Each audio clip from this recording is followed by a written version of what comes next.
There's been something, baby, I've been trying to say. For an age and it seems I don't know how. With the past and the future now surrounding me. Surrender to whatever truth there can be found. There's been a little trouble since you came to my rescue. And if you're like all of the rest, I would have quit you long ago, but I couldn't do that. Oh, tell me now, why I never went too well. Make a man crazy, make him cold as hell. I don't wanna let you wish me well, but it's body trying, still gonna have to find my own way through.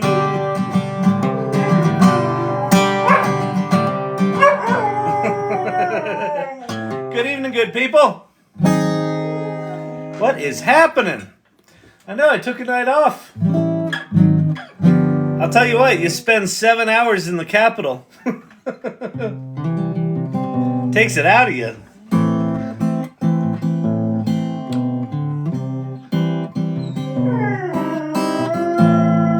You know what I realized is government is full of people, those people in high school that did their homework and learned like rules and followed them. So I felt a little out of place.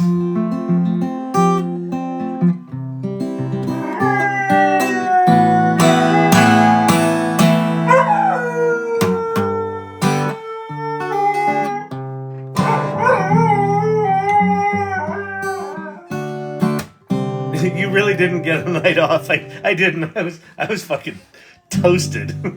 I didn't get home till like 8:30.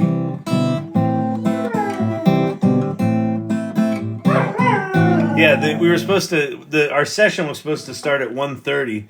The session didn't even start until 4:30. And it's not like they're keeping you up to date. You're just like there, and you're just supposed to know where to go and what to do. Like read manuals and follow rules.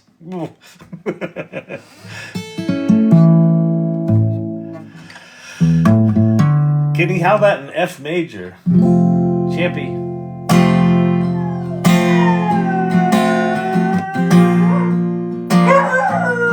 Yes, he can.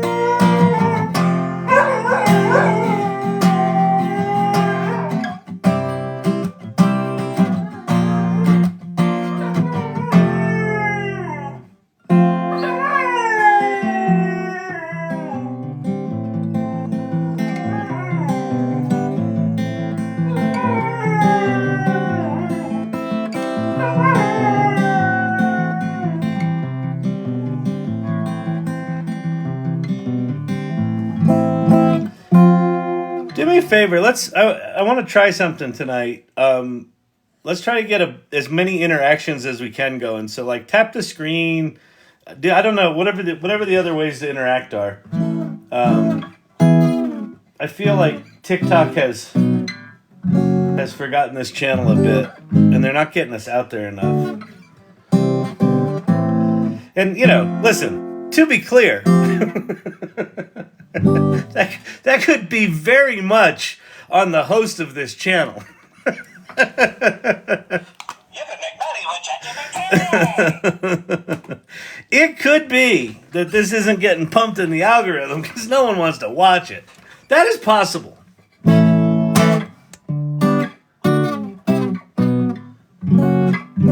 But I have no idea how the algorithm works, and so you know, being a non-rule follower, I'm not going to do their stupid fucking battles.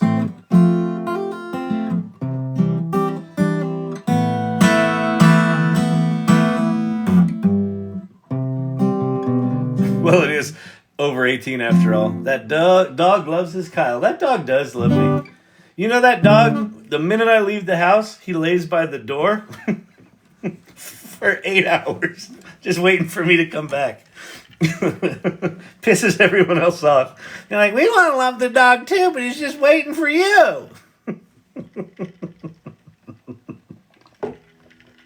I didn't even want the stupid fucker. We go to the shelter. There was a black lab there, and he just wasn't right. Didn't have the right personality. Just wasn't right. And because we like labs, we've always had labs. So we went there to get a lab. And then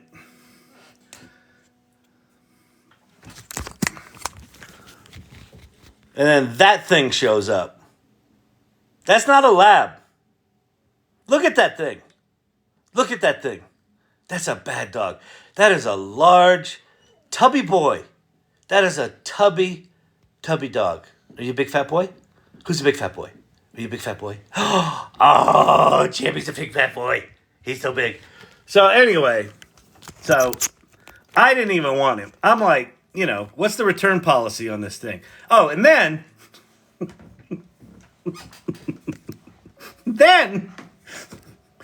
they proceed to tell us. So you take him out. I'm like, this thing's rammy. This is a rammy dog. So I'm like, what's the return policy on this thing? You know, joking, just being an asshole dad. And so we go to get him, and they're like, just so you know, Champ has been returned twice. And if you return him, it's off to the chamber. So the pressure was on. I tried to hate him. I tried to not like him. But then I played my guitar and he sang and I was like, shit.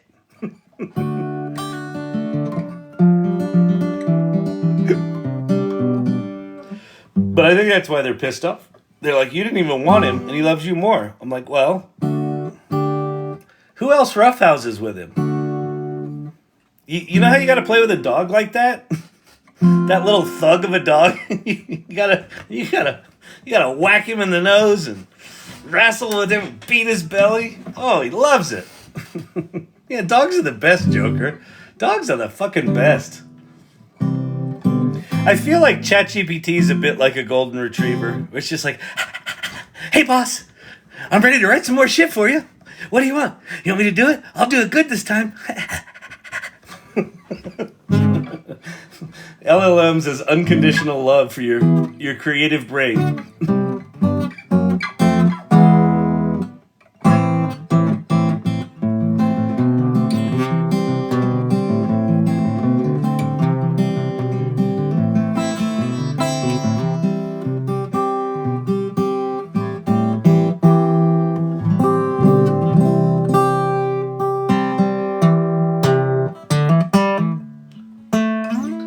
So,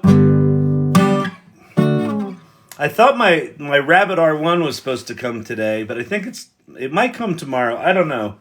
I don't have an official tracking number from them. But some people are starting to receive theirs. I'm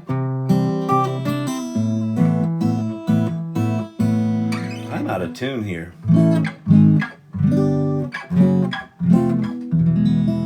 I have two 80-plus PETA dogs hugging the blankets. That's the only way to do it, Sharon. Here, I will teach you. I'll teach you what I learned in dog training school. So, we had two inbred labs. Our first two labs were two inbred labs from a puppy pound or a puppy mill. They were inbred and they were fucking crazy as fucking loons. The first experience, it was Max and Cleo, and she was like a little blonde lab, and he was red, and so we get these we get a pair. My mom gave them to us because, you know, if you're gonna give people a dog, why not give them two, and make them labs, something that has boundless amounts of energy. So we get the things, and we're walking around, you know, with the puppies in the lawn, and the puppies are doing their thing. And Max goes to, you know, do what dogs do, take a poop, right? And Cleo just eats the poop fresh out of the funnel. She spent the rest of her life eating poop. She loved it. She loved poop. And we're Googling, what do you do if your dog likes poop?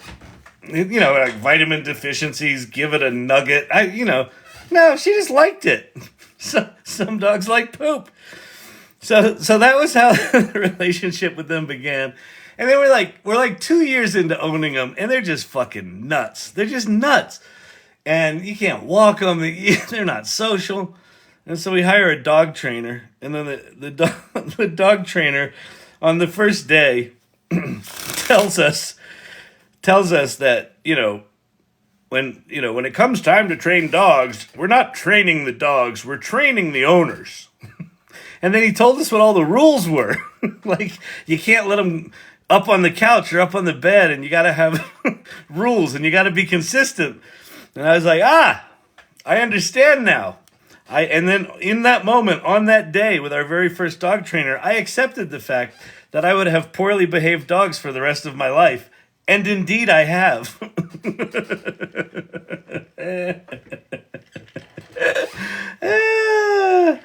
Oh, Champy. You should see Champy attack the mail. Fucking rips it through the mail slot. We got a postcard from the post office. Your dog has been flagged as an asshole. You better get your shit together. I'm like, yep, that's right in keeping. Oh, exactly. Right, exactly. Why have a dog if you can't snuggle with it on the couch? Exactly, Cavruno.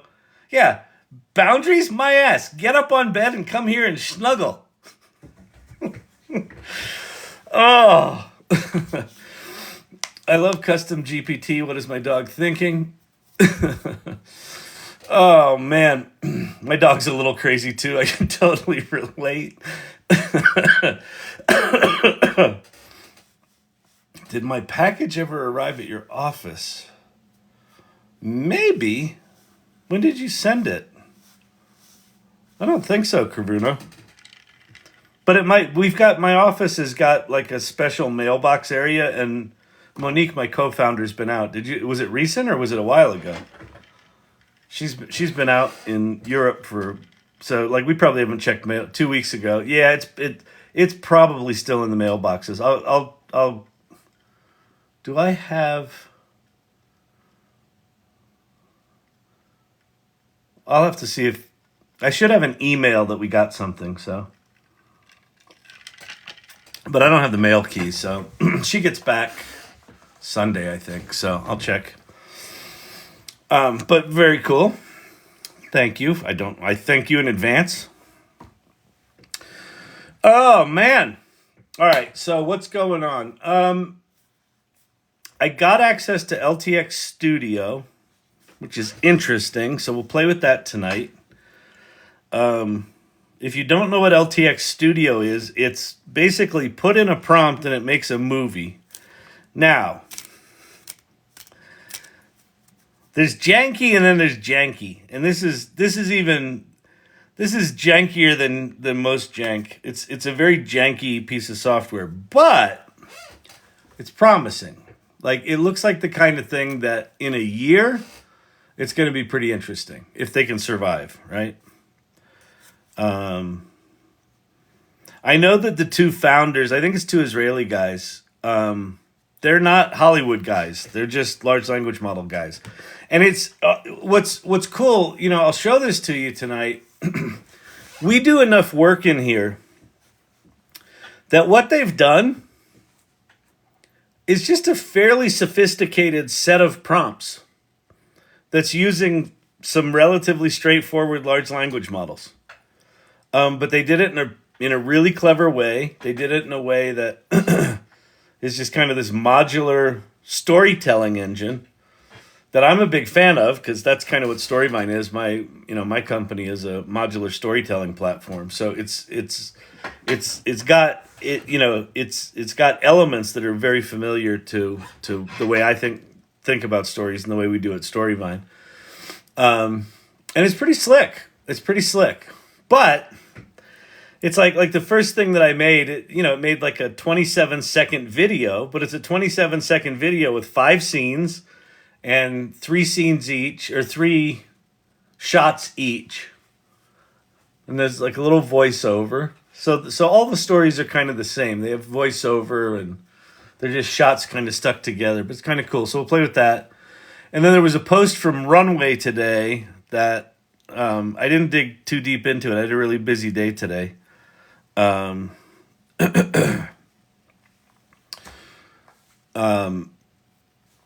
And Runway's post, we'll go look at that too, because Runway's post was basically like, the future of AI is in models like Sora and Runway that actually understand the physics of the world. Wait, how was Capitol Hill? Capitol Hill was good. It was good.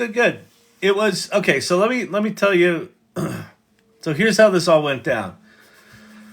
So we got approached. So this bill like dropped out of nowhere. The context on the bill. This is my very non-politically savvy, uninformed speculation. One of the things I learned yesterday is Colorado was very late on data privacy legislation. And apparently, like, they still don't have their shit together. And, states like California got it together first. The Senate Majority Leader Rodriguez, who's put this bill forward, I just get the sense he wants something through so that he can say, we've got legislation on the books for AI harm or whatever. Like, in this case, he's talking about systematic bias within the systems is what the bill is about on its surface. So I think they just want to get something through. So it was dropped really quickly without a lot of fanfare. And so Dan Murray from the Rocky Mountain AI Interest Group and myself basically paired up on behalf, and me for the AI Salon, him for the Rocky Mountain Interest Group. And then we worked with this team that knows about this shit and, learned about it. And so the hearing was yesterday, and Monday we draft, we had a letter of a draft. We had a letter drafted. We got as many people as we could to sign it. This team vetted all the people from Colorado and made sure they were all real and, their businesses were businesses and all that sort of shit. We did a press conference on Tuesday where there were 3 of us, 3 small business people, on a Zoom call with reporters. And then right after that, we dropped the letter and the press release, which said more than 100 Colorado businesses oppose this bill.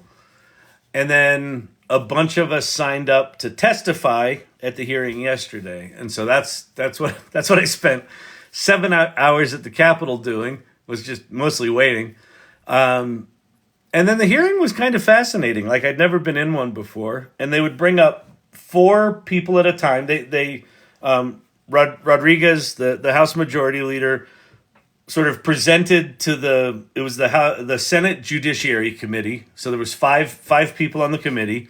He presents the bill to them, and then they invite up, testimony. And they started with opposition testimony, and then so when you register to testify, you choose support, oppose, or amend, right? And so they did oppose first, amend second, and support third. And they would bring up 4 people at a time, and it's just like you see on TV. They had a little table with the little long microphones that you have to turn on the microphone each time you talk. And then you give your statement, and then all 4 people would give their statement, and then the senators would ask that batch of people questions, and then they'd excuse them, and the next 4 would come up, and the next 4, and so that's what it was. And it was a really fascinating process, and some of the senators could not give less of a shit. They didn't ask questions. They were checked out. They were just this side of nodding off. Other senators were super engaged, but it was long, and about 7:00, we're just getting rolling, and it's 7:00 at night, and apparently they just keep going. This is how they do it, and so at some point, the clerks in the Senate. In the hearing room, the clerks start bustling about, and then 10 minutes later, they're bringing in fast food. So all this fast food comes in for all the senators, and the senators are just eating fast food, and we're passing out. There's no water, there's no food, there's no nothing. You're just sitting there ah. So I think I lasted until eight or something like that, and then took off. But it was good. I did my testimony, got some questions. I got quoted. One of the things I said was something like, "This technology is literally changing on a weekly basis." And that became the headline of one of the news stories. It said, in quotes, "This technology is literally changing on a weekly basis." And I got quoted in there. So that was pretty cool. And then here, I'll show you. I got picked up. Our press conference got picked up by some news channels as well. Here's the local.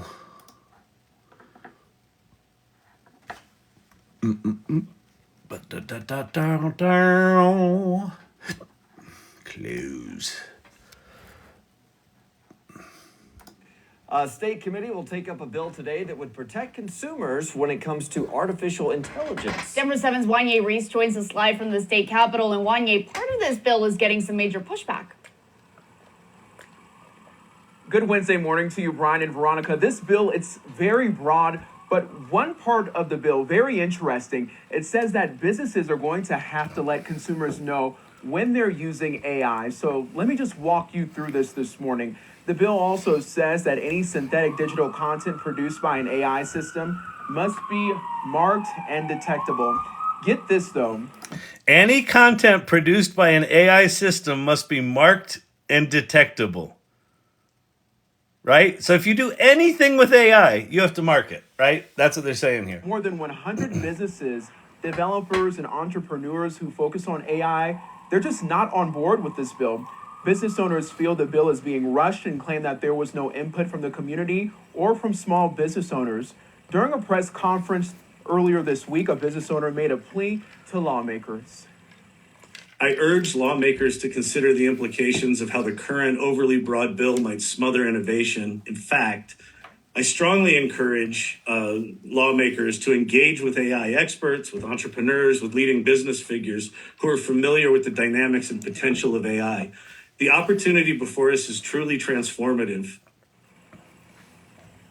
And we're talking about some big impacts. We also learning in a press release that one business owner says that if this were to become a law, he would consider maybe moving his business out of state. Of course, we're going to stay on top of this. And That let was you know how Eli. everything works out. There is That going to be a committee hearing today, but Eli that tested or that did the press conference. Actually, he and Kelly both. There was a man, Eli Wood, and Dr. Kelly Killebrew, I think is her last name, from Boulder. They both said they would leave the state if this thing passed, and a bunch of people said that. A bunch of the people that opposed the bill said that. So I don't know. I've seen about 10 different articles on this, and a lot of what was said in our press conference is quoted in all of those articles, and then some of what we said in our testimony was quoted in other stories. So I don't know. I think it's good. It passed 3-2. It passed along party lines. Democrats 3-2, and it passed to either amend it or kill it. Right? It didn't pass like it passed, but it made it to the next. It didn't get killed in committee. You should have told him you could make money with ChatGPT. Should have taken my fucking button.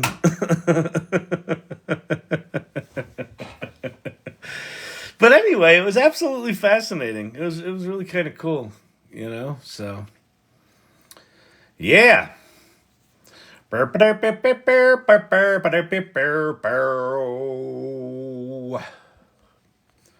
right. You left the button at home? Yeah, Colorado. This was Colorado bill. And also this bill is, and Rodriguez talked about this in the hearing, this bill is copied from a Connecticut bill. So Connecticut has very little tech innovation. They have very little tech stuff.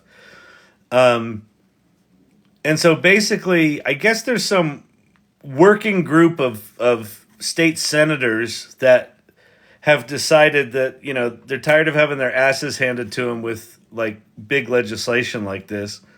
And so they sort of got together, and Connecticut went first, and then Colorado basically just copied it. So it's a copycat bill from Connecticut. And then as they're amending the Connecticut one, like while we were testifying, like it came out that there's an amendment that dropped like within the past 24 hours that we were commenting on a previous version of the bill. But then some of the other people in the room had gotten the new version of the bill, and they were commenting on it and said it was still a piece of shit. So, I don't know. We'll see. Fascinating. Like I said, this is a world I don't know. I'm not comfortable in it. It was a very... I was way outside my comfort zone because I know nothing about this shit. And as a guy who doesn't read a manual, I don't know all the nuanced details of a 35-page fucking bill. Right? I know the broad strokes. So, it's a little stressful, have a reporter ask you, well, what do you think about this specific part of the bill? So, anyway, I think I survived it. Got quoted a couple of times, and, we got some coverage, so I think that was the goal. And apparently, because these are some of the early, the feds aren't doing shit with AI, right? They aren't doing any legislation. They're not passing shit because, they're completely fucking dysfunctional. So this is falling on the states. So Connecticut and Colorado are kind of first out of the gate. And so a lot of other states are looking at this legislation. And so one of the articles got picked up in Canada. So I don't know how far this is going to go, but there you have it. Crazy. I think Facebook AI generated images are watermarked. They are. Yep. Listen, I don't mind. I don't mind marking stuff as AI, but every single thing. So if I create, some sort of software service that uses a little bit of AI in it, I've got to mark that. When do I need to mark it? Do I have to label and do I have to label every piece of content that's created as synthetic? Well, what if I use sentence complete in Microsoft Word? Because that's AI. Do I have to label that sentence? And then if I write the second paragraph with AI, but the third paragraph with me, but the fourth paragraph I start in AI, but I write half of it, do I have to label it on a per word basis? It's just overly broad, and it's got weird circular definitions in it. Like it was like there were these self-referential definitions where it was like, it's AI if it generates something, and then if it's AI, it's AI if it generates something, then if it generates something, it's AI. They were just weird ass, nonsensical sort of bullshit, and like really unclear. They said high risk. This only applied to high risk AI systems, but they decided they said that a high risk AI system is any AI that could possibly generate a result that was biased. So, like, you mean fucking ChatGPT? You mean any AI? You could prompt any AI to give you a biased answer, right? So just by their definition, any AI is, falls under this. Any AI is high risk AI. So anyway, it was just silly. But it was a cool thing was, as we were leaving, we just sort of we kind of tapped out at, I think there was still probably 45 minutes to go, and we just tapped out. And as we were walking out, Senator Rodriguez was just standing in the hallway. He was talking to these high school kids that testified. And so we spent like 15 minutes talking with him, and he was really chill. He was very politician-y and charming and all that sort of stuff. But, he was like, listen, it doesn't really have any teeth in it. It would be the attorney general that have to bring things. We're not going to punish anyone if they just make a mistake. It doesn't go into effect until 2025. But, he was basically saying like, yeah, we gotta get something. We can't do what we did with the privacy stuff. So it's interesting. It's fascinating stuff. So, all right. The media can tell lies without source. I used often twice, really often. The entire internet is biased. Well, so are people. People are biased. That was good. Dr. Kelly Killebrew, I think is her last name. I forget her last name. Out of Boulder. She's a clinical psychologist, and she's creating a system. Like she's like spent her entire career, trying to diminish bias, right? So she's like, yeah, I care about bias. I care about it a lot, but this bill ain't doing it, right? What you're trying to do here is not doing what the intent is. And that's kind of part of the problem of the bill, is that it's a well-titled bill, right? It's like the AI consumer protection against systemic bias or something like that. Like you're like, well, do you want bias? Well, no, you don't but like, this isn't based on how AI works and how developers develop with it. So, but anyway, it's we'll see. It was, it's very much early stages, but it was fascinating. It was titled by AI. It probably was, actually. So if they're concerned about bias, how are they planning to enforce Google, etc.? Well, that's kind of what we were saying, is like, one of the Eli Wood, one of the other guys that was in our press conference, the metaphor he said in his testimony, he said, listen, this is kind of like regulating cars, right? You got Ford and you got Chevy and you got Dodge, and you regulate cars at that level. This legislation is the equivalent of, holding the car dealers liable for for Ford making shitty shitty products, because most of us are using commercial large language models that we can't look under the hood. We can't, we don't know what's in the training set. We don't have any control over that. And my point was, these things are changing so fast, and it's like, if you just look at the llama models that came out in the past week, and then, you know, Apple dropped some really small models to be installed on phones, and it's basically, you know, part of what the legislation said is, well, you have to hire lawyers to analyze your code, determine how much bias is in it, and create an assessment that you then report to the attorney, or to the attorney general. Really? If I'm making like a little content generator for my little video company, gotta go to the attorney general with my fancy ass ethics lawyer that understands AI and that can analyze AI code and large language models. The fucking scientists don't know how these things fucking work. So anyway, I would like to understand how that testimony group was formed. Who spearheaded it? An association. Yeah, it was a group called...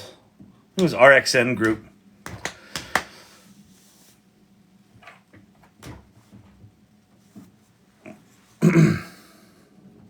Adding any controls would be introducing bias. Yeah, doing any fine-tuning adds bias.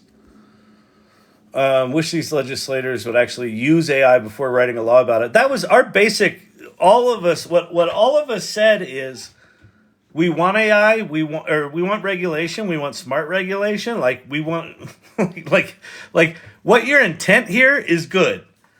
But you have a whole community of people that know about this shit. So why not involve them so that we're writing legislation that acknowledges how it works and legislate at the right level, right?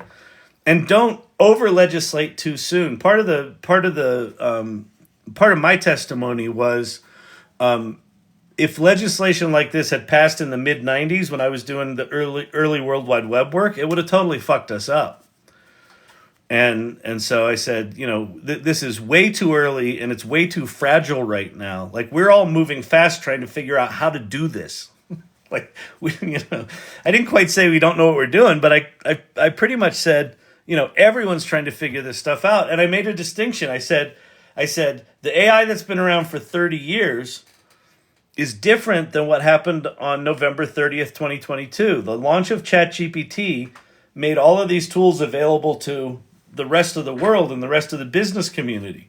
And we're all just trying to figure this out and how it works, and right? And if you put, you know, these sort of overly strict burdens on small companies, they'll just go fuck it. They just won't build anything or they'll leave the state. So it was cool. I mean, cool. It was...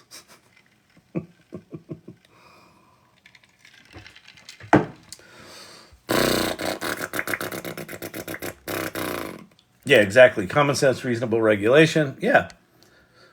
And it's like, you know, legislate the use of the technology, not the technology itself, right? And this is one of the things Sam Altman said. He basically said, anyone that's producing a frontier model that's the equivalent of GPT-4 should be regulated.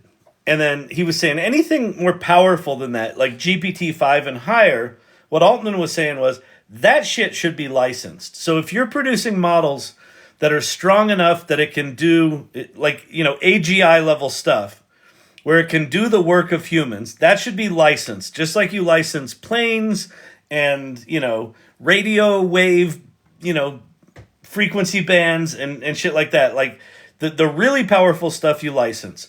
The powerful frontier models, the big frontier models, you regulate. And then let everyone who's using that shit do what they do. Like, let there be innovation down here.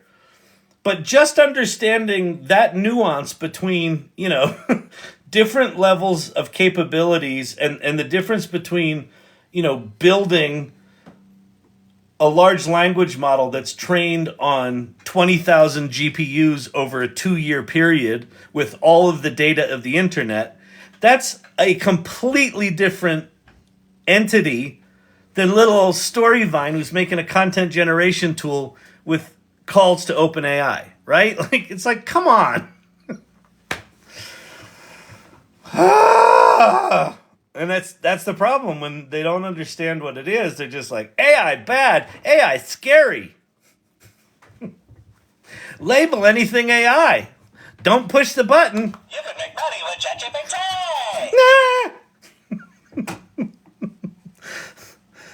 And that's why they're going to be able to pass shit like this, because, people are afraid of it. They don't understand it. Cavruno sharing the live. Thank you so much, Cavruno. And Kyle should teach them. Well, it was funny. At some point I said to Senator Rodriguez, I'm like, hey, you want AI lessons? And he went,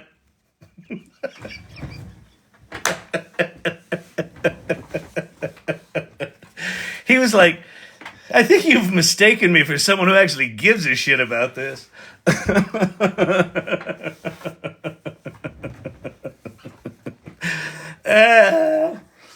But if they do end up putting some sort of AI commission together, like, I'd love to be on that. I'd love to, go in and educate some lawmakers and blow their minds and, show them what's coming. Because I think what's coming is profound. And I want legislators thinking about, well, what happens when a GPT-5 class large language model drops that has agents and reasoning in it, and it can actually do people's jobs. Not augment their jobs, but do their jobs. I want my legislators having a fucking clue about that.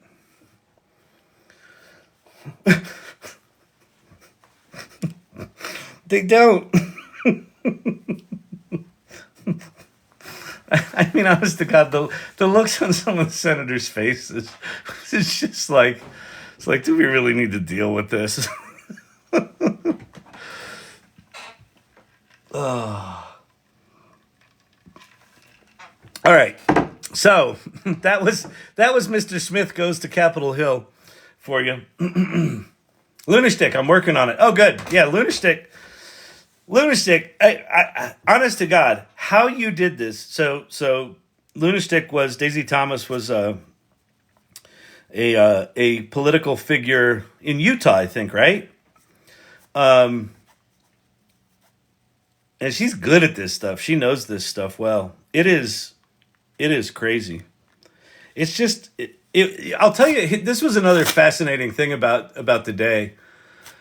So our little group was a bunch of, people that were part of the AI Salon and the Rocky Mountain, interest group.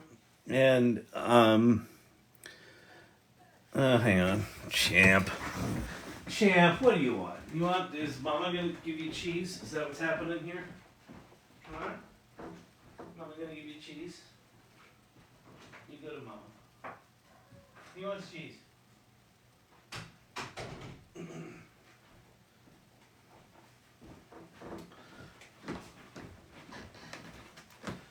So our group, we probably had in person, I think we had about a dozen people testifying. And most of our people were just individual business owners, right? Either just individuals who were concerned or individual business owners. And then, but there were also like the AFL, the ALU was there. The Colorado Tech Association was there. So there were a bunch of interest groups and lobbying groups that were also there. And what was fascinating was the individuals did their passion testimony, but it was just of a completely different level. Like the professionals in the room, they knew their shit. The professionals in the room were like, okay, here's the specific ways that these three definitions are too broad. Here are the two self-referential clauses within the bill. You've got to fix this, you've got to fix that. Here's why this won't work. Here's the implications of this. Like the professionals knew their shit. It was really interesting. Hey Kyle, have you ever caught the weekly lives that the Ideogram CEO does? He did one today. I have not caught those, Gavin. That's interesting. Post those to, I think you're in the salon, right? Post those. Wait, it's crazy that I love it so much, no matter how much I hate it too. That's Lunarstick talking about the politics stuff. What's funny, Lunarstick? at the end of the night, or at the end of my night before when I left, there were these high school AI club was there, and they were actually testifying in favor of it. And these high school kids were fucking articulate, man. It was good. The senators were like, "We're impressed with you." It was neat. But what I realized is, in my lifetime, like in my childhood and in high school and in college, like I never did the field trip to my state capital, right? I never sat in the room and watched this shit happen as a young man. So I felt like, oh, this is probably what you do on high school field trips. You know, when the civics class takes the field trip to the state capitol, this must be what they do. I felt very much like a student, just like, oh look, they got big chairs. It was crazy. Oh man. So anyway, Gavin, yeah, post the link to the Ideogram CEO. That would be interesting to see. Yeah, Mama give you cheese. AFL-CIO, yeah, they were there. Who else was there? Like just different employment groups and, you know, people who have interests. Like, you know, it's politics, right? All these people have interests. They come in, they say their piece. And then the politicians do what they do. You've been heard. You've been heard. Here was the hearing. You could show up. You could participate. So, but I've never, ever, ever in my life had any interest in participating in the civic discourse.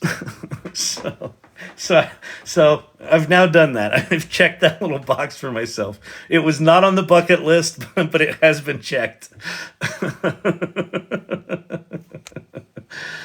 Oh man. All right, let's go look at some stuff here. I want to go find this runway thing. Runway.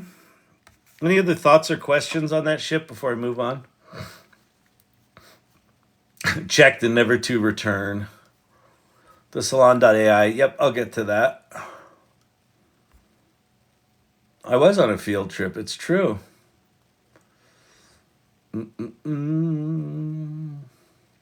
didn't either. I always wanted it. Couldn't afford the 8th grade DC trip. There you go. Yeah, that was the difference between you and me, Daisy, is you wanted to go on the DC trip. I was like, no, I want to go on like the garbage sorting. The garbage sorting factory was more interesting to me than politics. I remember going to a chicken and an egg factory. Did you know they had egg factories? I went to the Penfield in Pennsylvania. The Penfield egg factory, I think, was somewhere in Lancaster County. And we took a bus over there, and we go in, and they got chickens everywhere, and all these eggs are rolling down, and they got, you know, people were like holding the eggs up to lights, seeing if they were, I guess, fertilized or whatever. It was crazy.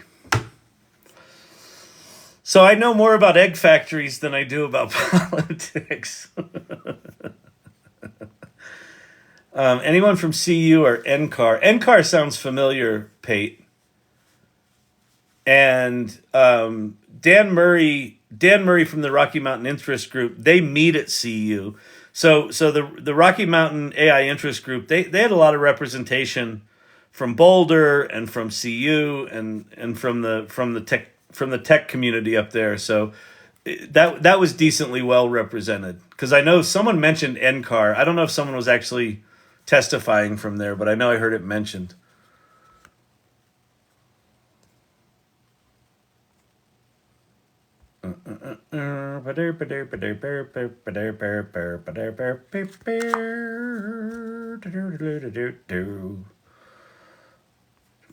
Okay, let me go look at this runway shit.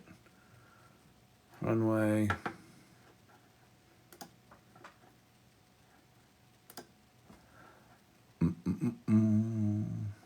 This is it. Oh, wait. Oh, maybe it wasn't new.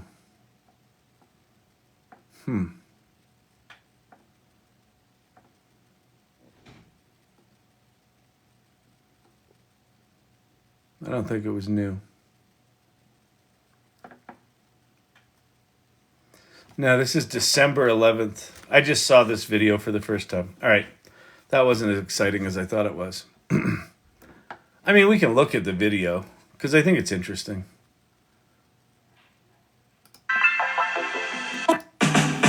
What if the next frontier in the AI revolution, the models that will truly usher in a new era of creativity, were AI models that think a lot more like Reuben, my dog?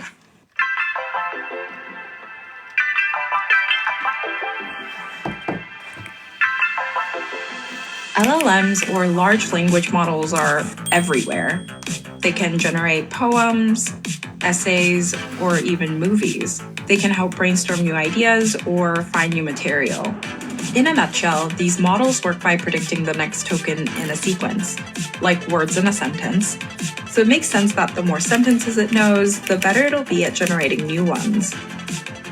As they get better and better at predicting, they gain more understanding of the world and the patterns in it. These large language models introduced an entirely new paradigm to AI. Big models plus big data equals greater knowledge of the world. The thing is, LLMs only know about language. What if we applied this same big data, big model approach to how we generate videos? Well, that's what we're calling general world models, GWMs, and we believe that they're the next big thing. Similar to LLMs, general world models are given a large amount of data, but not just text.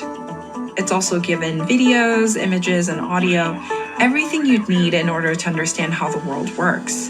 And with all this information, the models build out sort of a mental map for themselves. And this is where my dog comes in. Hi, Reuben. Reuben also has an internal model of the world based on things he knows. And it looks something like this. He learned that if we go this way, there's a higher chance of us going to the park. And if we go that way, there's a dog that kind of looks at him funny. He knows that there's usually sidewalk chicken scraps right here, and that these stores, known as pet stores, that have the treats that he likes. Once we get to the park, this is where all the butt sniffing happens. With all of this data, the sights, sounds, relationships of things, Reuben has figured out how to predict certain outcomes and adjust his behaviors, just like the general world model. But the most incredible thing about all this is this part. These models have the ability to generalize its understanding to new and unseen data. It knows how to imagine the future based on its knowledge of the world. It's kind of like how Reuben knows to avoid other dogs that also look at him funny, and how he knows to drag us into pet stores that he's never been to. We believe that by training these models to predict the next frame or token in a sequence, the models will learn a much more detailed understanding of the world, including the whys and the hows, than the large language models.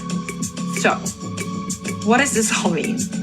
It means that pretty soon, general world models will allow us to simulate worlds that more closely reflect our own, or the ones Reuben's built up in his little head. So, yes, the next frontier of AI will act a lot more like this one. Right? You know, nice piece. So I thought I saw this for the first time today. But this was from back in December. So not super new, but really good explanation of large language models. Really good explanation of what they're calling large world models. Conceptually, this is very similar to what OpenAI announced with Sora, their video model, right? That it actually understands the world. And so I just thought this was an interesting thing to see today, to see that, you know, that they're thinking the same way. And you know, I think that if we think of GPT-5 just as it's going to be like GPT-4, I think these models are going to get quite sophisticated quite quickly, where the multimodal stuff, where its ability to see and hear and make audio and make video and make pictures, is going to get a lot more seamless. And so the sophistication might not just be on a language level where it hallucinates less. It might be like it understands the world better and better and better. Meh. I know, Pate. This is very much a marketing video. I get it. Because the other thing is, if this is almost 5 months old, then like where's the show us what you've built, sitting on top of this. So, but we'll see. Maybe by the end of the year, Runway puts something out that's really, really something good. Okay, it looks like I was buffering there for a second. Someone else said something that I wanted to do. Excellent explanation. Oh, K9 Minority Report. That was pretty funny. I got a notice from OpenAI that it can share information between sessions. Yeah, I saw a couple of posts on that as well. Let me reload here and see if it actually is true. All right, there's 3.5. There's 4. Why is this not loading? Yes. All right. We're learning this in real time, people. ChatGPT now has memory across chats. Okay. This is a big deal. Remember back in the day when we were excited ChatGPT 4 went multimodal? Yeah. Like 4 months ago. Yeah, I know. Okay. Keep the conversation going. ChatGPT will carry what it learns between chats, allowing it to provide more relevant responses, more helpful over time. ChatGPT will become more helpful as you chat, continually remembering details and preferences. Manage what it remembers. You're in control. Review and delete specific memories, restart from scratch, or turn the feature off in settings. All right, so let's go to settings. Security, general, personalization. Oh, something's loading here. The new version of Ideogram will be released, I think, if I remember correctly, in 2 weeks. Oh, cool. Custom instructions off. Failed to get your settings. Oh, yeah. They lost my fucking custom instructions. Yeah, mother, you're a son of a... Let me reload here. Yeah, this is brand new, hot off the presses from OpenAI, people. Yeah, they're having... This is, okay, typical of when ChatGPT does an update, the site's going to suck for a couple of days. Okay, settings, personalization, custom instructions. Okay, it remembered them. Great. Okay. Memory. ChatGPT will become more helpful as you chat, picking up on details and preferences to tailor its responses to you. Learn more. I am not a manual reader, but this is a nuanced enough feature that I actually want to read about it. We're rolling out a small portion of ChatGPT free and plus users this week to learn how useful it is. We will share plans for a broader rollout soon. So if you don't have this, that's because you don't have it. But go check this. Joker had it yesterday, and it's gone. Wait, this was updated a week ago. What was from February? I don't know what you're talking about, Joker. Everyone save your custom instructions. Pay can't even load the settings. Super cool. Yeah, no, they're having server upgrade specialness. We can tell it to remember that it has internet access. Oh yeah, that's actually something that I wanted to check is on my app, when I asked it to check the internet, it brought back browsing the internet. Remember they made it go away? Let's see. Search the internet for the latest nuggets news. Nope. It's still not saying it. All right, that's shitty. I don't like that they're not disclosing. Difficulty accessing the current news. What is the weather in Denver tomorrow? All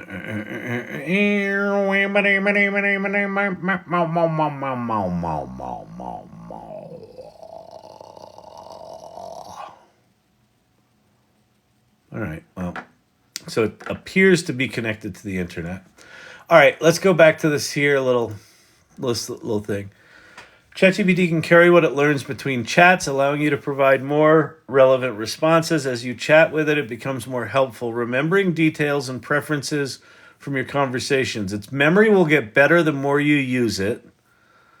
I'm curious if you can go back, if it remembers shit from like the past fucking year and a half I've been using your stupid tool.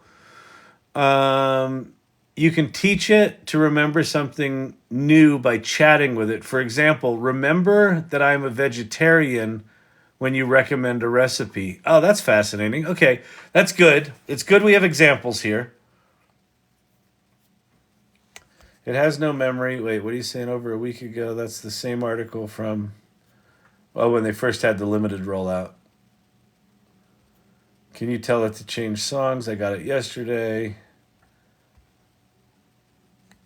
All right.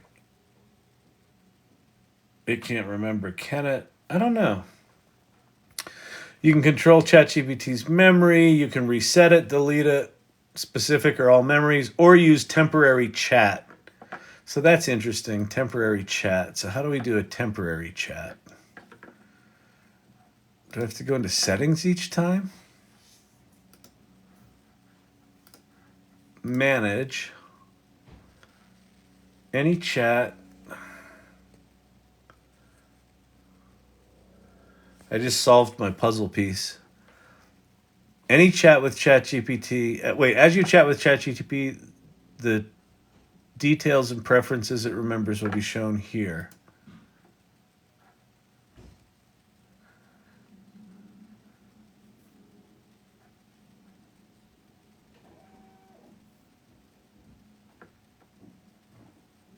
Where did I leave off in my last?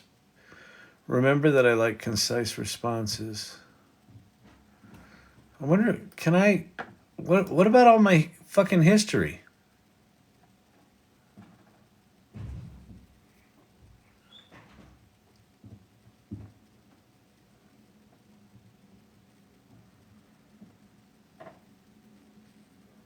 Memory will be available when we roll it out. Oh, memory for GPTs will be available when we roll it out.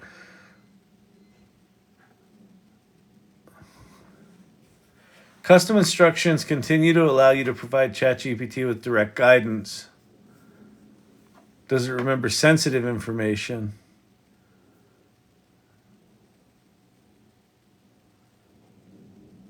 All right. I don't think I'm not going to play with it now just because like this feels like the kind of thing I need to play with a bit more to understand how it works and to come up with examples. So I'm not going to do that now. I think that'll be boring as fuck. Tell it to remember your dog's name, log out and log back in. Oh, that's good. Okay. So let me do a new chat. My dog's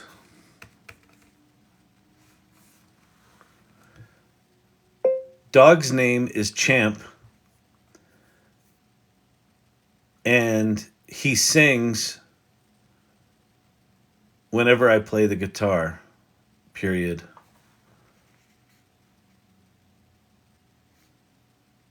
I'd like you to remember that.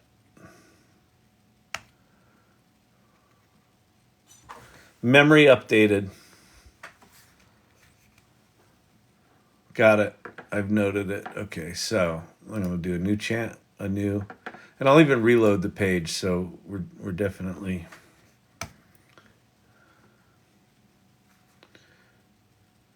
What's my dog's name?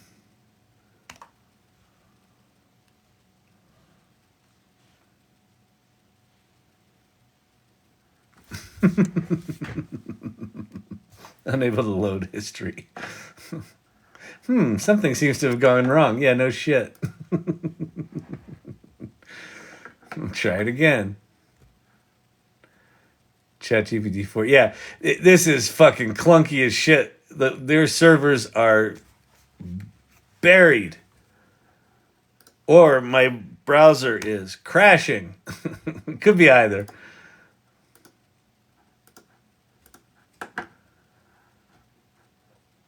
Someone said before I hung, so janky updates.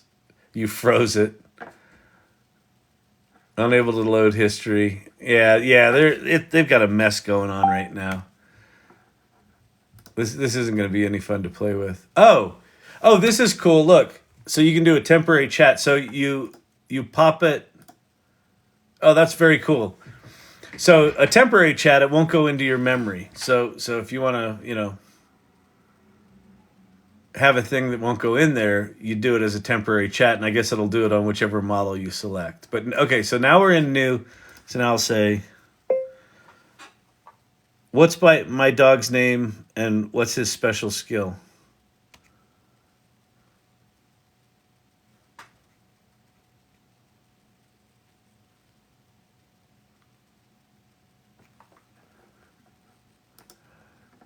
The shit ain't working, it's janky as shit. The shit ain't working, it's a poo-poo.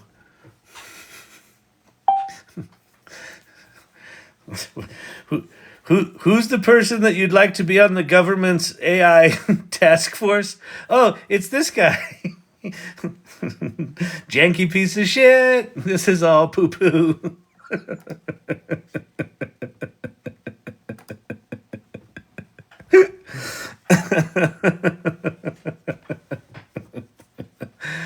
Oh, good Lord, people. All right, we're going to go play with LTX Studio because it's a fuck ton more fun than this stupid piece of shit.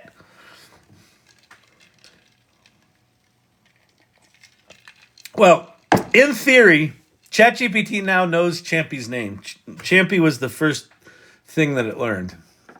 All right, so we're going to go to LTX Studios. Okay, so if you...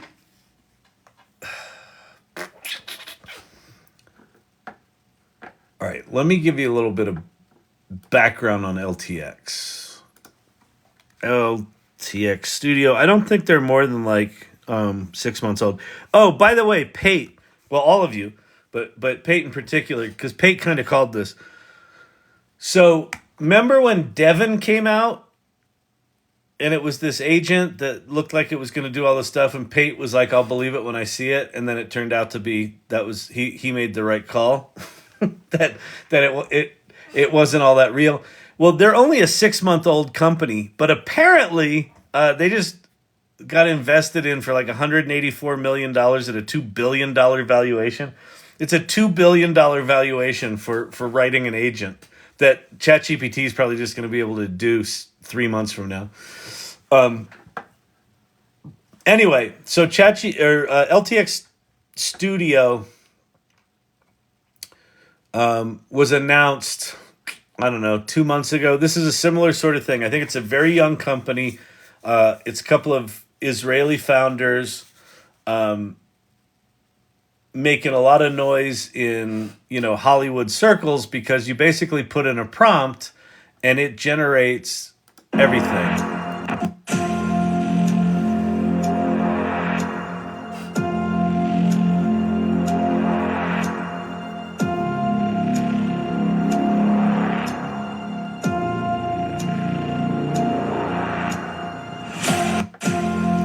And then they did this whole they're doing an open call $150,000 production thing.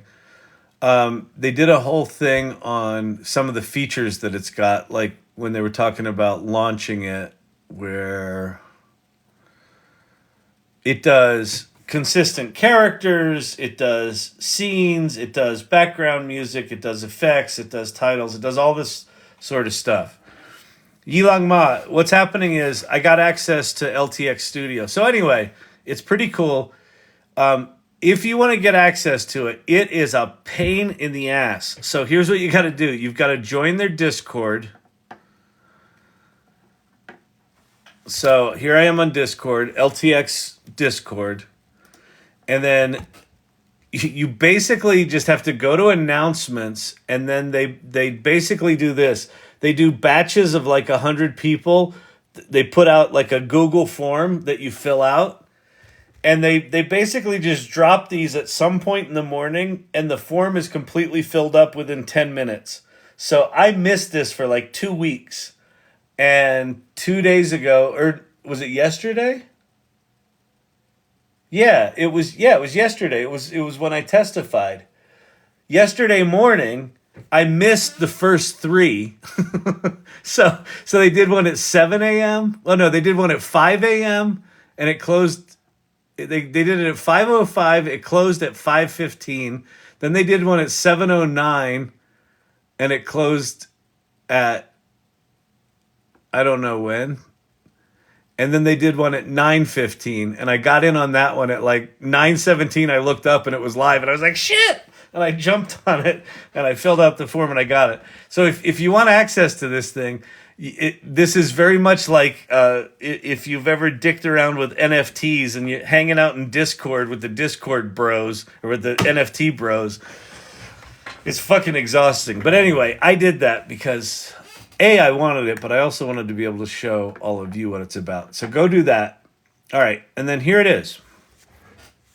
So welcome to LTX Studios. Join our Discord, their shit, and then basically type in a film idea or a full synopsis. I did one for, so if y'all remember, I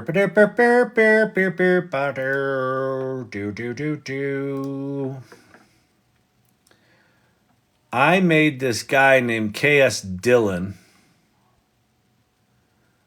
This fake dude. I am very enamored of late with doing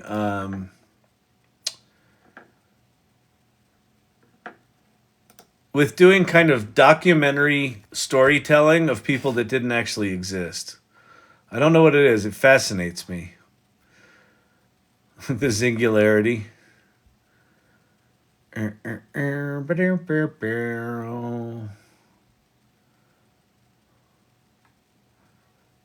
Well, that's the beat poet version of me. So I've been doing these fake characters called K period, S period, and then some famous person's last name. So here's KS Dillon in Brazil. The play in the dusk embrace where shadows play. She was the artist, my heart, the clay. Oops. What happened? Her words, a chalice from which I drank deep. Yeah, that was you, Kelly. Kelly Camp. In her absence, a harvest I could not reap. If I never met her, skies might have stayed blue. And you'll see here in a second, he sings in Portuguese. Never grew. If I never met her, my words wouldn't be lost. Unwritten in verse, I measured the cost. Sobre do lampião, nossos segredos foram revelados. Nos I thought that was when you were young. Do I really look that old? It's fucked up. If that's when I was young, then I gotta take more vitamins. So okay. So then what I just put in a prompt that was like New York City folk musician KS Dillon in Brazil, like, you know, meets someone and like questions whether he moves back to New York City or something like that. So it generated this. And so what it is, see if I can get it small enough. So what it generated was all these different scenes. And so there's scene 1, scene 2, and then within the scenes there's shots. So, and then each shot has a description about it, the shot type, like is it a close up, is it a wide angle, things like that. And let me zoom in a little bit so you can see them. So it's like, here's the shot, and then you can go to the shot editor, and that will show you the prompt. So here's the actual prompt for that editor. And then the shot type is a wide shot, but they have all your different camera angles here. And then scale and, motion. And so there's all sorts of presets for basically a prompt to an image generator that is, I'm guessing this is Stable Diffusion, and it's some shitty version of Stable Diffusion. It's not super well trained. And then they're probably using Stable Video Diffusion for the video, and you can say, make this 3 seconds or 4 seconds or 5 seconds. So every shot, you've got, that kind of detail. And you can also put in sound effects for each shot. So I could put street sounds, and it should find me some.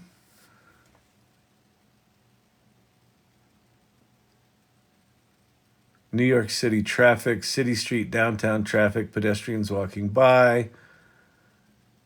Europe cafe streets, signaling cars pass by.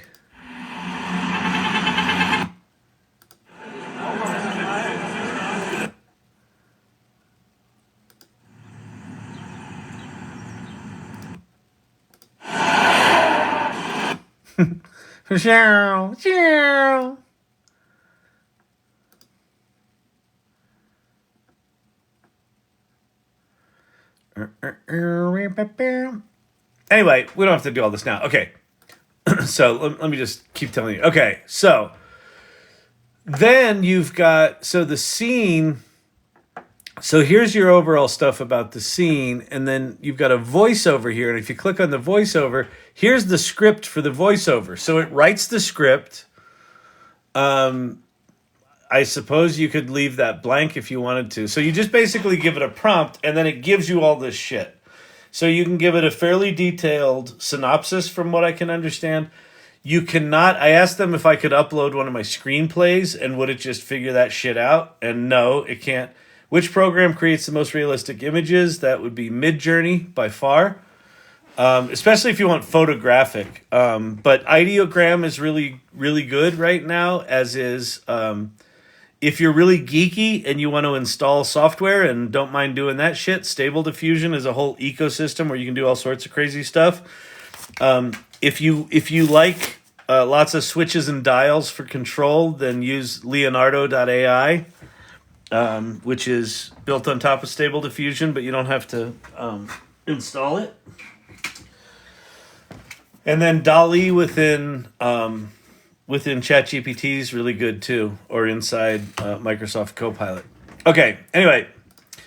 So, and then the other thing it does is it makes characters. So here's KS Dylan, and you can do a face switch. So I uploaded a version of my, which one did I use? I did the cowboy. I did the sexy cowboy dude. The sexy AI version of me. So it looks sort of like me, and it looks sort of like the KS Dylan we had before. But, it's got KS Dylan as a character, and then it's got Anya Silver. Oh, I've got to edit her, because I put an Enye in her name. So let's change her N to an Enye. Option N gives you an Anya Silva. All right, so there's Anya Silva. And then Wild de Silva is the wise old musician that I guess is the uncle of Anya, now that I think about it. All right. So it makes these characters, and then within the script you can call a character KS Dylan with a mix of awe and curiosity takes in the colorful sights, right? So it knows that character, so it puts that character in that scene, with all the shot stuff. And then you can preview it, and it'll stitch all these shots together. And is this ready to go? Oh, it's building it.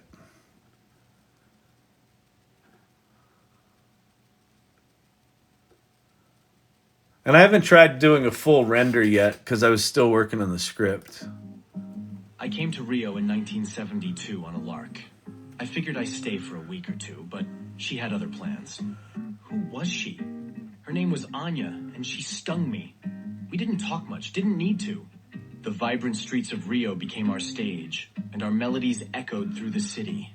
As our love grew, I faced a choice. Return to the life I knew or embrace this new rhythm. In the end, I found my home in the pulsing heartbeat of Brazil, where our music and wait. Look at the arm. Look at the arm. Wait, this is so good. It's coming off her right shoulder, and that goes around his neck. Oh, that's good. Anya is anatomically challenged. She's beautiful, but her arms, they were like pretzels. She seemed to grab me from everywhere. I never knew where her hands were coming from. I didn't know how many fingers she had. So it is a very janky model. Okay. Oh shit, I just closed it. Yeah, dang it. Yes, I'll accept your cookies. Your cookies are fine. Your cookies are tasty. Tasty little cookies. Fantastic. But like the script it wrote was pretty shitty, and I was working on the script, and then I changed the order of scenes, and you can take things out of scenes if you want. So like, and this one, like bustling Rio streets. That's not a bustling Rio street, is it? Oh yeah, so check this out. This is kind of cool. So if I go to the shot editor, here's the thing I discovered. Let me make this bigger. Frame, text, image. Oh, cool. Okay. So I can drag an image in here. So I could go make something in Midjourney and bring it in here. That's good to know. And then text, what's this? Frame edit, generative fill, remove objects, camera angle. But there's the seed here. So like that doesn't look like a bustling Rio street to me. So you can just hit the reload the seed and it'll change it up. And so I've done this a couple of times. Like that looks better. That looks more like Rio.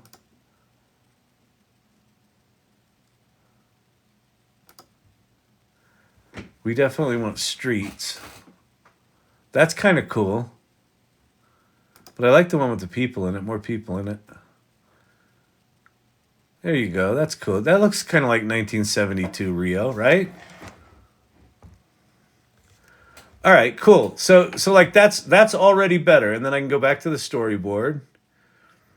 And so that's that. There's him. Let's see. Let's go. That one's okay, but let's do this as instead of a close-up, let's do from above. Close-up of a street musician. And again, the hands, pretzel hands, weird shit.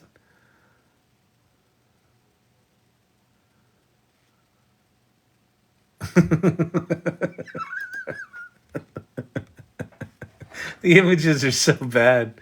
There he is. He's got two fingers up here on the fingerboard and two fingers here. He's got a really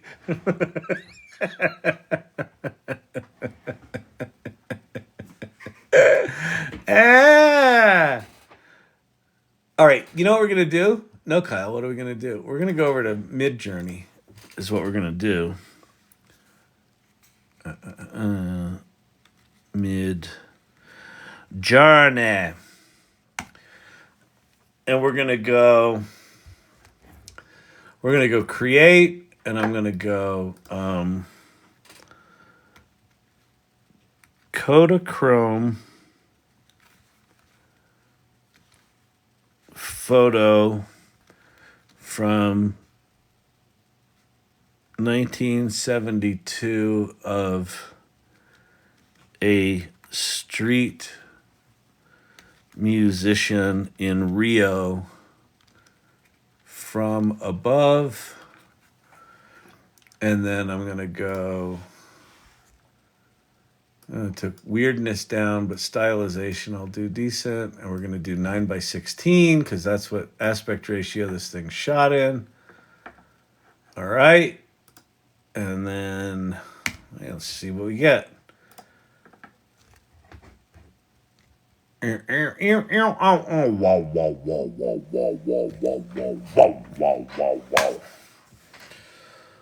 Science fiction would work. Both would be good to use too. Lolo. I tried feeding it the lyrics of a song, 10 quatrains. It got lost. Maybe my song. Yeah, this is janky as janky does. That's exactly right. Why are these not photographic? But they're already better, aren't they? That one's kind of cool. Says that one. But it looks like trash. That doesn't, so let's see.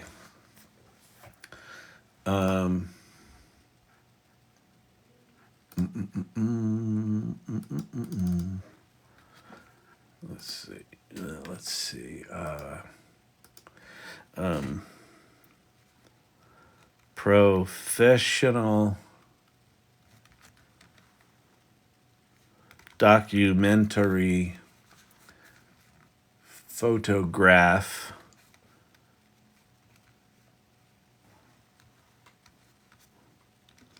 on Kodachrome film from 1972 of a street musician in Rio, shot from a balcony above the street. And then I'll put people are happy and dancing. All right, let's try that.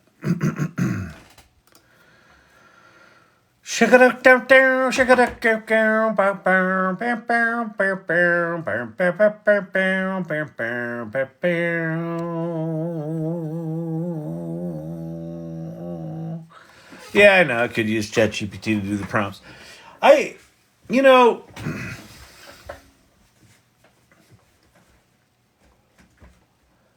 We're in a weird place right now where, like, there's as these tools get better, there's part of what they're gonna do where it's gonna offload a bunch of work for us. But then I think stuff like this, it's gonna make new things possible where, like, instead of saying like, oh, it'd be cool to make a YouTube video sometime, we're now going to be saying things like, oh, you know what? Maybe I'll make a feature film this weekend. so like, I think that our brains are going to be like electrified because it's just, things are going to get crazier and crazier and crazier. These do not look like photographs to me. What the fuck is going on?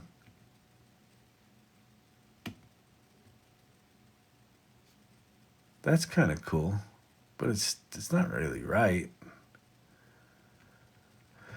All right, let's go to ChatGPT.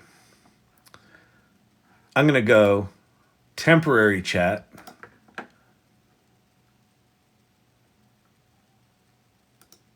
Oh, look, temporary chat won't be used in model training. The chat won't appear in history, use memory, or be used to train our models. For safety purposes, we may keep a copy for up to 30 days for safety purposes. Yeah. Don't trust any of these guys. Write me an image prompt that can be used to generate an image in Midjourney that describes a photograph of a street musician in Rio in 1972, shot from above with people dancing around him. Period. Also include a hat on the street to collect money.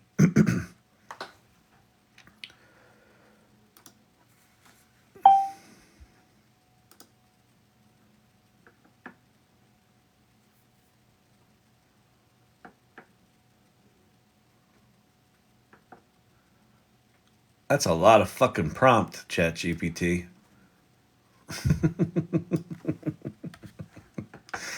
All right, fine.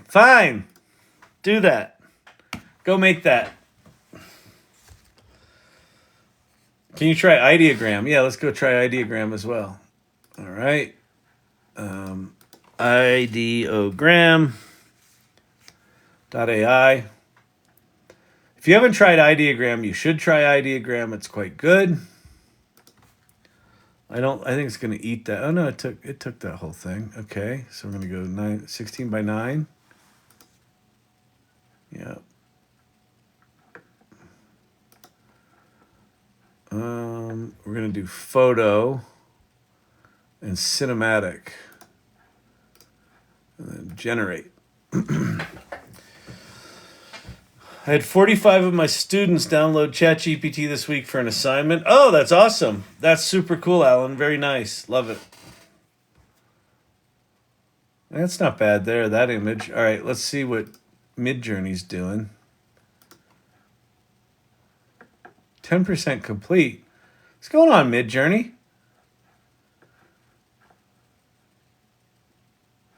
Looks like it hung. Reload.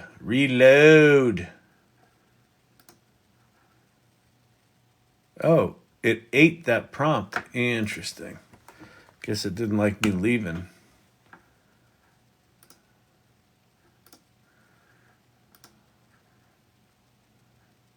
Oh no, it's still going. All right. Let's see what ideogram's got going.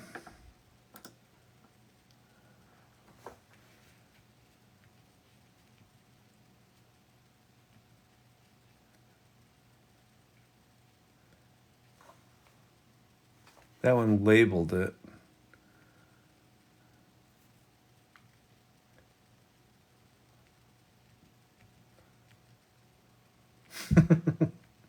The floating hats. This stuff's also fucking janky. Here we go. That's more what I was thinking. All right.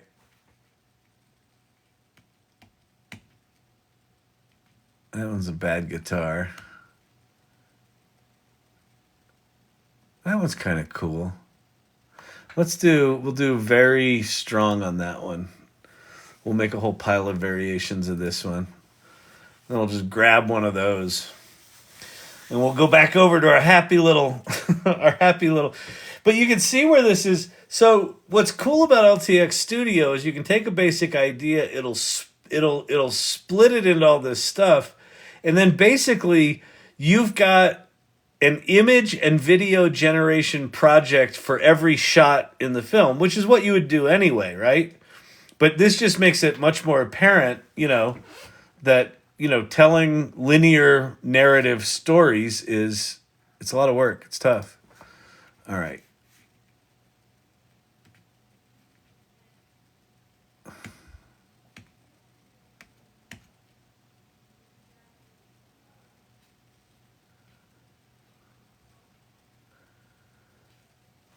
Let's grab that one. Download. Going back to LTX. All right, this we're going to replace with whatever the fuck I just downloaded. That it? Yeah.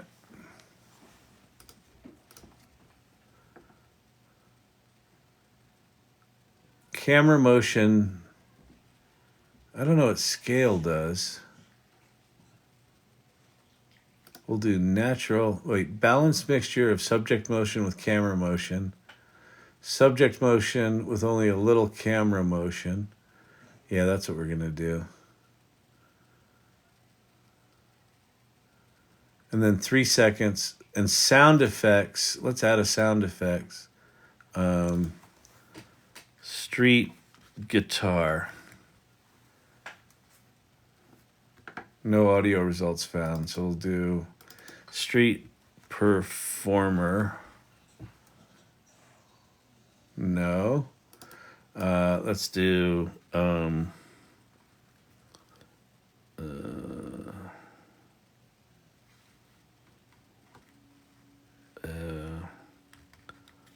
samba guitar. No audio results found. Can I upload something here? Sound effects. Let me do street. Let me just see what that comes up with. City street. Park birds, city street.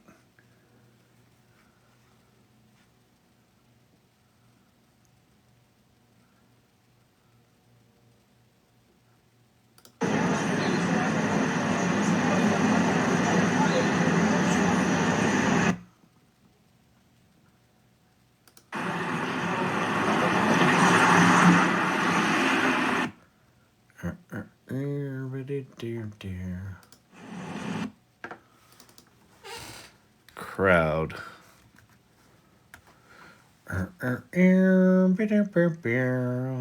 People talking about. All right, that's good. Let's do that one. All right, so let's generate this. Let's see what we get. Generate. Okay, so now this is going to make a video, and I don't know how it stitches them together, but let's see what it does. This is gonna be like this is fucking hours, right? I mean, first of all, it's gonna be hours just learning it, right? And then it's gonna be hours like, oh, try busking. Yeah, busking would have been good. Becky Rue, surgery done. Hey, congratulations. Had a 10-day checkup, tiny setback. I'm tripping on these AI videos. I think that might be the drugs you're on, Becky. But yeah, these videos are pretty cool too. Okay, let's play this. Scroll to selected. How do I... Okay, that's a fucked up piece of interface nonsense. There we go.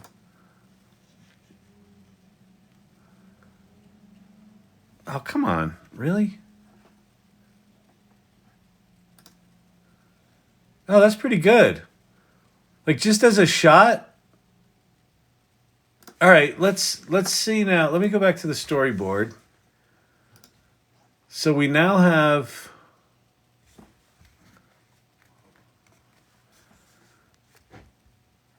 Let's go... So it says regenerate video. So I'm gonna go preview and export, and it, in theory, yeah. See, it's got a little play icon here for that shot. So it should be static image, and then street musician playing.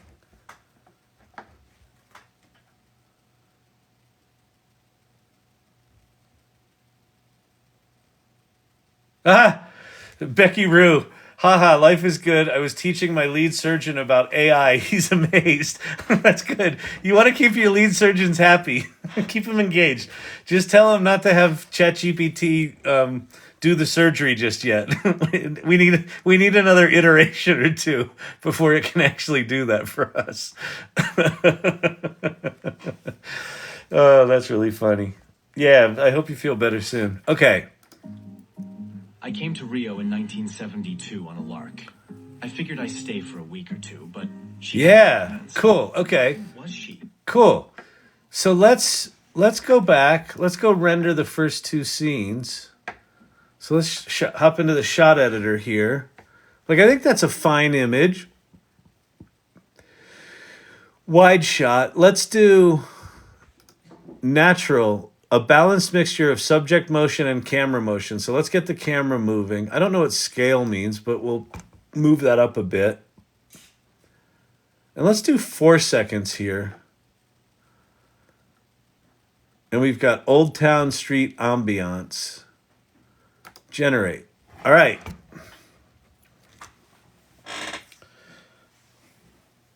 Alan, look in AI show and tell for my student work. Very cool. Did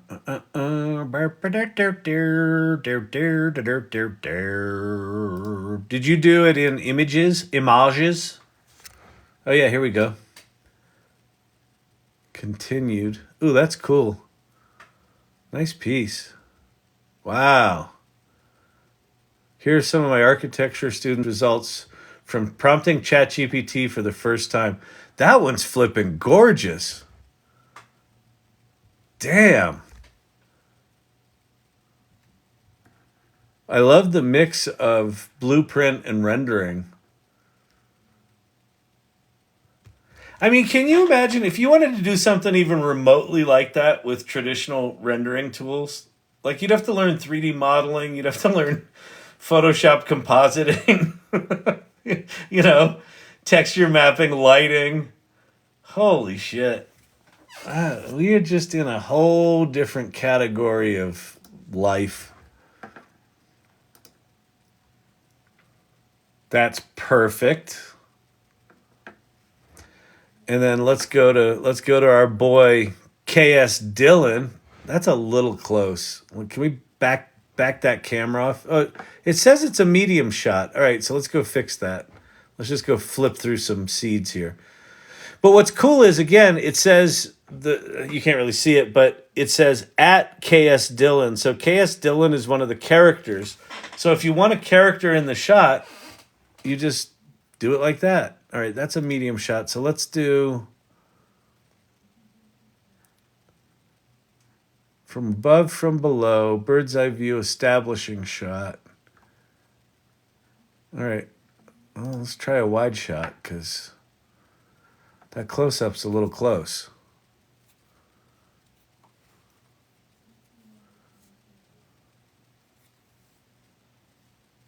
Doesn't really look like him, but let's flip through the seeds a little bit. He's supposed to have longer hair than that. That's good. That actually kind of looks like that other scene. So let's do this one. And then we'll do what's extreme? Stronger camera motion for more dynamic scenes. Now we'll do natural. So some camera, some him. And again, all of this stuff is stuff that you could do, right? If you've got storytelling skills, right? You could do this. This is all stuff that you could do in CapCut, or you could do in Final Cut Pro, or you could do in iMovie by making images in Midjourney, putting them over here. But this is like a nice organizing tool that puts all the shit together. So that's pretty cool. And the fact that you can make images outside of this tool makes this a much more viable thing to not have just horrible images. Let's see how bad this is. Well, that's pretty good.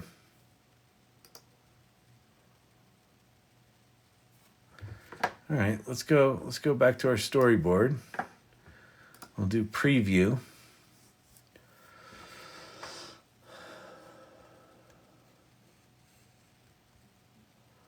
The Ideogram website has a new design. Does it? think it's the same since I've seen it, but maybe it's different.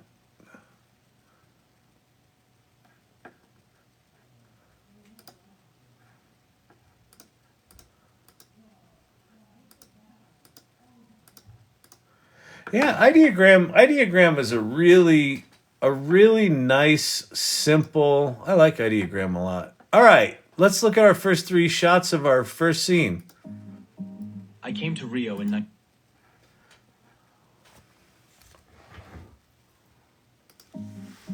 I came to Rio in 1972 on a lark. I figured I'd stay for a week or two, but she had other plans. Who was she? Her name was Anya, and she stung me. We didn't talk much, didn't need to. The vibrant streets of Rio became our stage, and our melodies echoed through the city. As our love grew, I faced a choice. Return to the life I... Yeah, the script is horrible. Gotta fix the script. All right. So that's LTX Studio.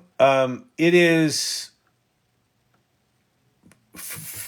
For as early a piece of software as it is, it's very well thought out, right? And the girl changes. Yeah, listen, this shit is going to be janky. Janky is as janky does, right? So I think that's just, we're going to just have to accept that it's going to be ugly for a while. And, you know, at some point, maybe they'll allow you to do things in other tools and instead of the tool they used. But yeah, but it, you know, it kind of works. It kind of works. I wonder, can you, in the voiceover,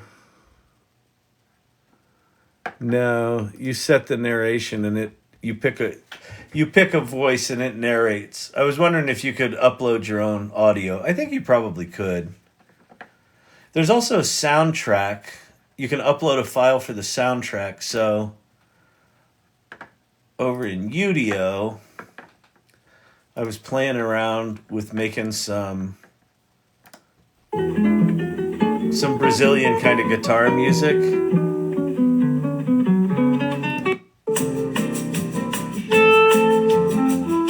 Let's go grab this one.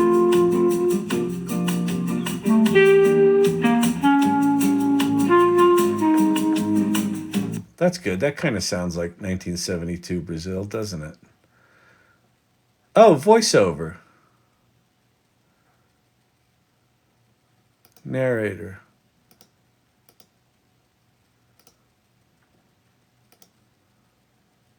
Oh, okay. Yeah, voiceover. Okay, soundtrack. Upload file.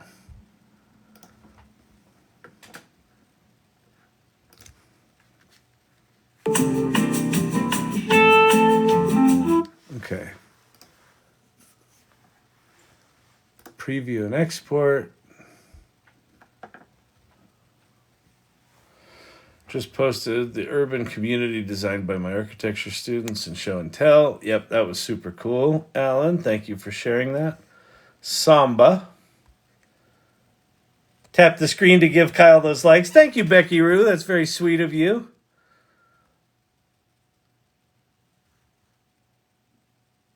I want it now. I know, Cosmic Lover. It's amazing, actually. I know. Listen, this is very, very cool. Like, there's something incredibly powerful in this. All right, let's see if we got our soundtrack now. I came to Rio in 1972 on a lark. I figured I'd stay for a week or two, but she had other plans. Who was she? Her name was Anya, and she stung me. We didn't talk much, didn't need to. The vibrant streets of Rio became our stage, and our melody... It's so funny. He's talking about the vibrant streets of Rio. This looks like some fucking, you know, blown out downtown in like a medium-sized Florida town outside of Orlando. It doesn't look like Rio at all. That's really funny. Actually, in fact, let me go fix that one because that one just bugs me. Shot editor. I'm just gonna flip through some. So the evening glow bathes a street corner as the music. So wait. So the evening glow bathes the Rio street corner.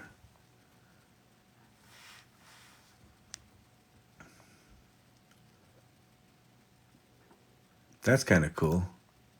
But we want people. As the music captivates the people, people walking by.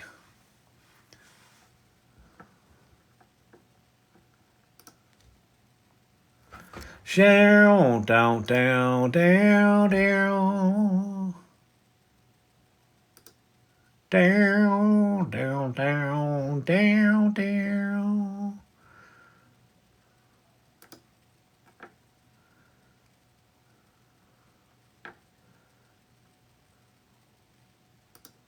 Oh, that was kind of cool. I should have gone back to that. Oh, well.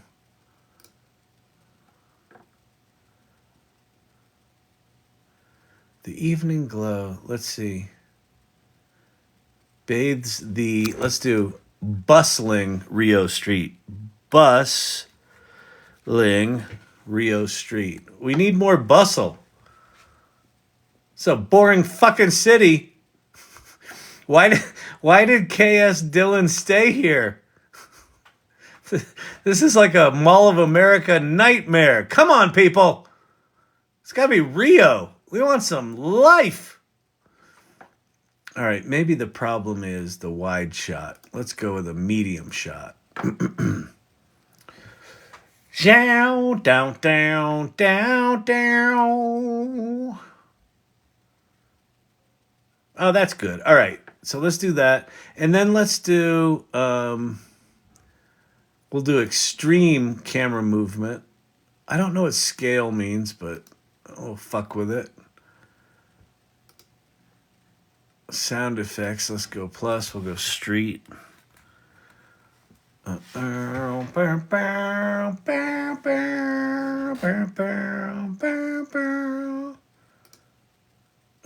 what did I do?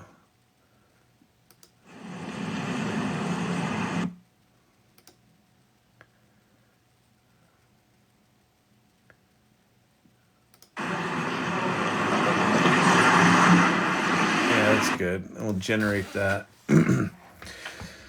So we did extreme camera movement here. So we should get some big camera movement that'll make this more exciting because this is boring right now. Rio,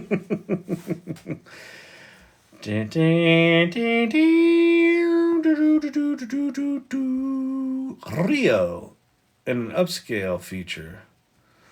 Been using Pi with my Mac, and I absolutely love Pi. Yeah, Pi's amazing.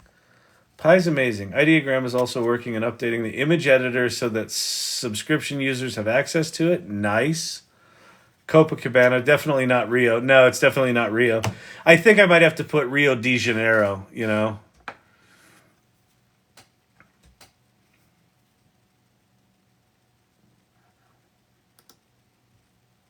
Oh, that's kind of cool. That kind of shaky camera movement. For like a documentary of KS Dillon, like that's the kind of shot you would get. All right, let's go back to our storyboard. Let's preview and export. Let's see what that shot looks like in context. I bet it'll look better. Down, down, down, down, down, down, down, down, down.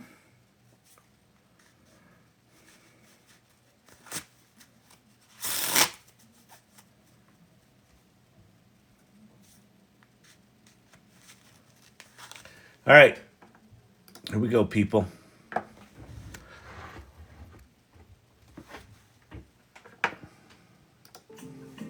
I came to Rio in 1972 on a lark. I figured I'd stay for a week or two, but she had other plans. Who was she? Her name was Anya, and she stung me.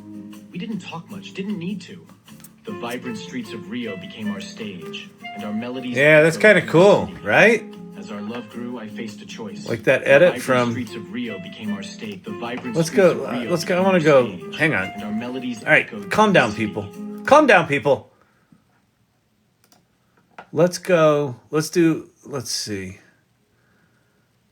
I don't give a shit about those. All right, let's generate that video. Let's generate that video. Down, down, down. That song's boring, isn't it? Yeah. Let's see if we got something.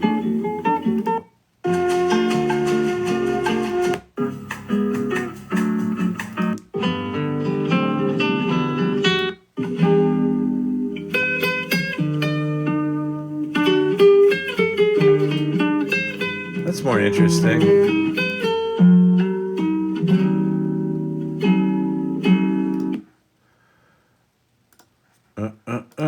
Soundtrack, trash it, upload a new one, grab that one. All right, did we render? Oh, so cute. And then what's Anya doing over here? Wait, what happened to her hair? Oh, the wind blew. Like it. Okay, beautiful.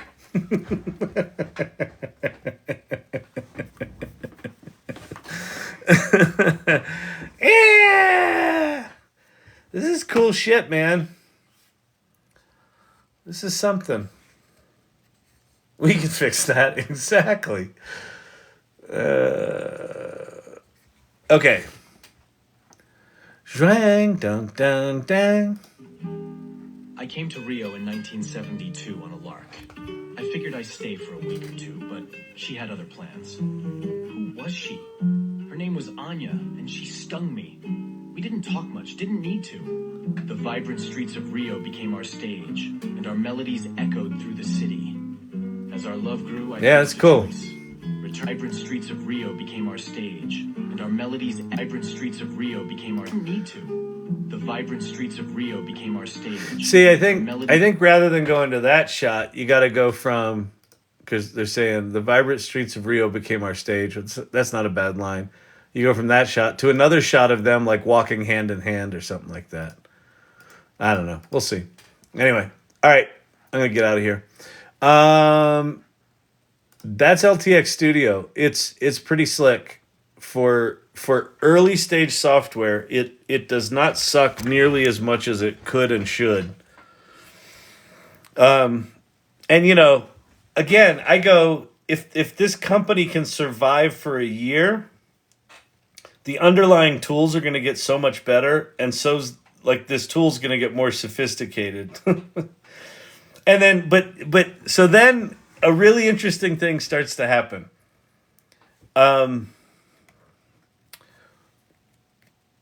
While this tool improves, while LTX Studio improves,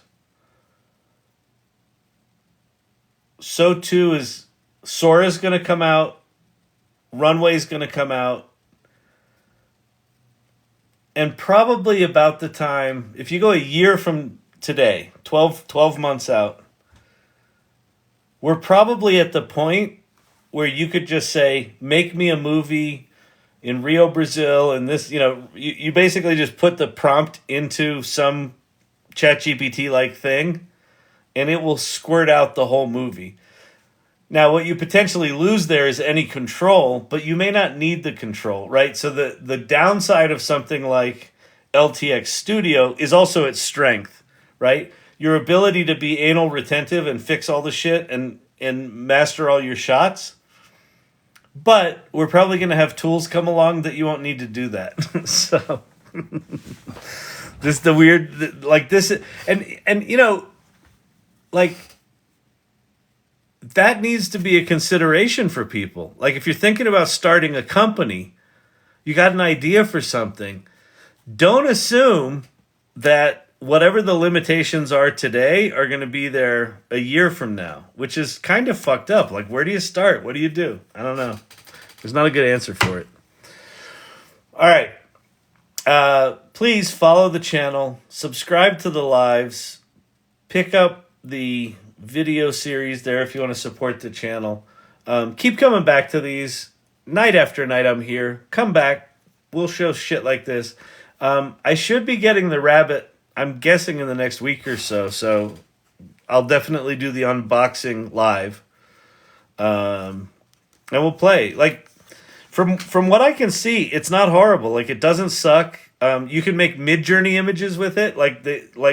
In the launch version of it, they've got Midjourney set up, so you just push the button and tell it to make images, and it makes them on Midjourney and then populates your rabbit's screen with your Midjourney images.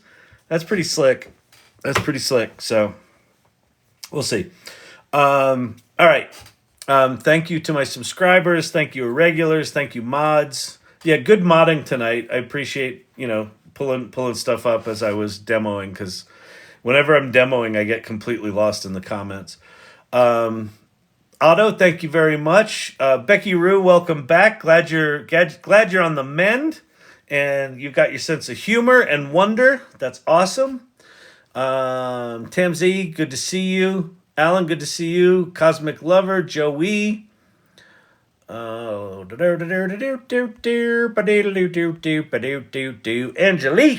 Gavin Biddy, Papa JJ.